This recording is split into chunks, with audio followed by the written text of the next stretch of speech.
Salut les potos, on se retrouve aujourd'hui pour la revue de l'épisode 22 de Blue Lock.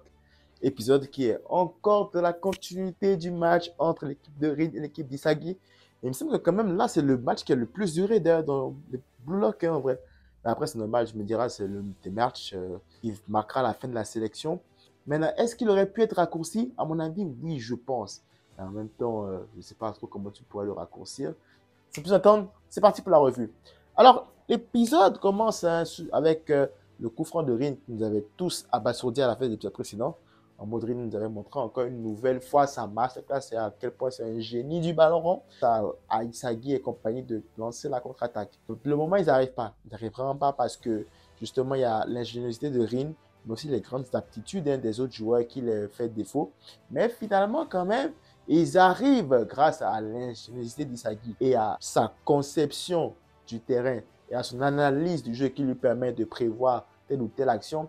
Il a réussi à se jouer de Rin pour nous faire une marche d'air, comme on l'appelle, qui était juste génial pour mettre le but de l'égalisation. Et en gros, en fait, c'est ça qu'on aime chez Isagi, quoi. Cette capacité-là qu'il a d'improviser, cette capacité-là comme ça qu'il a de nous sortir des éclairs de génie de nulle part alors que personne ne l'attend. Plus, dis-toi que cette action, en fait, était tellement risquée parce que à la seconde où Isagi se plante, direct, il contre-attaque et il y a but. Et c'est ça, en fait, qui fait la beauté de cette action. C'est que si jamais il la manquait, c'était la punition directe. Heureusement qu'il ne s'est pas loupé.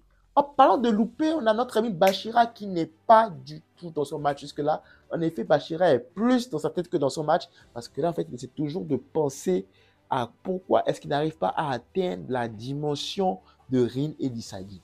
Et là, notre ami Bachira se rend compte qu'en fait, c'est parce qu'il a le complexe du monstre. Qu'est-ce que c'est le complexe du monstre? Ben, le monstre, c'est l'ami imaginaire que Bachira s'est créé parce qu'il était seul. Parce qu'il ressentait une énorme solitude et que personne ne voulait jouer avec lui parce qu'il était trop talentueux. Du coup, il s'est créé en fait un monstre qui est supposé être le reflet de l'attaquant idéal pour lui qui recevrait bien ses passes, tu vois. Le revers de la médaille en créant ce monstre, c'est qu'il a entravé un petit peu son jeu normal, son jeu personnel. Ce qui fait de lui Bachira Meguru qu'on aime et qu'on apprécie.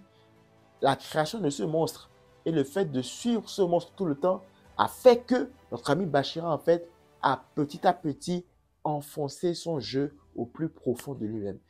Il ne jouait plus pour lui-même, mais il jouait pour les autres. En arrivant à Blue Lock, il ne cherchait pas forcément à être le meilleur buteur du Japon, c'est ce qu'on a compris. Bachira, en arrivant à Blue Lock, voulait juste trouver des amis avec qui jouer, des amis du niveau du monstre, des amis qui pourront récupérer ses passes après des actions de fou furieux.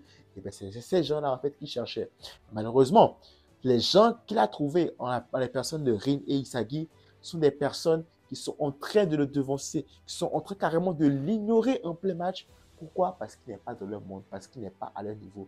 Donc du coup, t'imagines un peu à quel point Bachira est perdu. Bachira ne sait plus quoi faire. À un moment même, il a des ballons pendant le match, il les perd bêtement. Ce n'est pas le Bachira qu'on connaît. Le Bachira qu'on connaît ne fait pas ça. Le Bachira qu'on connaît est beaucoup plus impulsif, beaucoup plus imprévisible.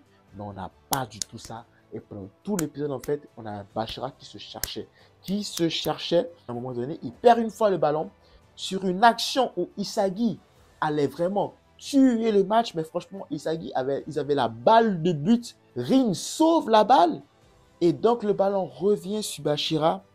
Et donc là, du coup, Bachira se dit, ça y est, maintenant c'est le moment d'aller. C'est le moment de donner tout ce que j'ai. Et là, on a eu droit enfin à Bachira Meguru qui s'exprime totalement et librement avec des dribbles pas possibles. Bon, on ne parlera pas de l'animation qui est un peu bizarre, mais bon, bref, ça c'est un détail, on n'en parle plus. Un Bachira, en fait, qui va éliminer un à un tous les adversaires. Et à des moments, même les gars pensent qu'il va passer la balle, mais non, il ne passe pas. Et c'est là qu'on retrouve notre Bachira qu'on aimait tant. Ce petit dribble-là, ce gars-là, Ronaldinho, qui dribble et qui fait genre des dribbles par-ci, par-là, et qui s'en fout de tout le monde et qui laisse parler son talent. Là, on l'a revu.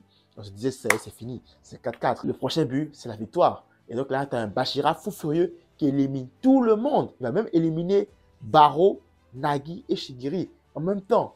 Et on se dit, oh punaise, Bachira va tuer le match, c'est bon, c'est fini, l'équipe a perdu. Et là, du coup, alors que Bachira tire, l'épisode se termine sur un Isagi qui arrive de nulle part pour intercepter la frappe de Bachira et il dit, Bachira, j'ai cru en toi. Je savais que tu allais les passer et tirer. J'ai cru en ta force, j'ai cru en ta témérité, j'ai cru en ton diable, en ton esprit diabolique, en ton esprit dribbleur qui est en toi. Et là, je suis venu intercepter le ballon. Issaïe encore nous surprend à chaque fois au moment où on l'attend le moins.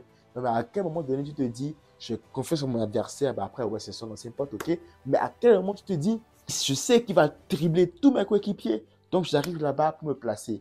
Admettons qu'il s'est planté, qu'il fait la passe à Rime. C'est foutu. C'est foutu. Encore une fois, cet épisode-là, en fait, il y a eu des prises de risques incroyables. C'est ce qui fait, en fait, la force du personnage d'Isagi. C'est sa capacité-là à prendre des risques dans certaines situations et d'avoir toujours raison. C'est parce qu'il a un très grand calculateur. Je pense que nous tirons vers la fin de ce match. Je pense que ça aura duré quand même 4 ou 5 épisodes. Mais je pense que le dernier épisode sera forcément l'épisode de fin de ce match. Et malheureusement pour moi, je pense que ce match-là aussi signalera la fin de la saison de Blue Lock. Je m'attendais vraiment à ce que ça adapte le fameux match. Parce que je pense, mes souvenirs sûrement que le fameux match. Ah non. Le fameux match apparaît peut-être après. Non, je pense qu'il y a d'autres événements avant le match. Et peut-être que ce sera ces événements qui seront à la fin de la saison. Mais bon, du coup, le match n'aura pas lieu à la saison 1. Est-ce qu'il y aura un film pour le match complet ou une saison 2? Je ne sais pas. Je pense plus vers le film, mais bon, rien n'a été dit encore. Je ne sais pas trop comment ça va se passer. Mais bon, une chose est sûre, c'est que vraiment, ça, c'était un match palpitant au niveau de la forme du match, de l'histoire. On a eu beaucoup de développement de personnages, on a eu des éveils, on a eu vraiment des révélations. On a eu un Isagi qui s'est transcendé pendant tout ce match. Un but, ça tient juste à un but désormais pour départager les deux équipes-là. Qui l'emportera? Franchement, je ne me rappelle plus, j'ai aucune idée. Mais en tout cas, ce match-là, au niveau de l'histoire, il était vraiment génial. J'ai hâte de voir comment il va se terminer. Mais je suis sûr, c'est que pour le moment, niveau histoire, ce match-là n'aura pas du tout déçu. Voilà, c'est donc cette petite revue de l'épisode 23 de Block.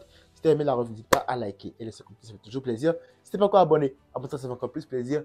Max de like, max de partage. On se retrouve très vite pour de nouvelles vidéos. C'est tout pour moi. D'ici là, prenez tous soin de vous et de vos proches. Que la force vous accompagne.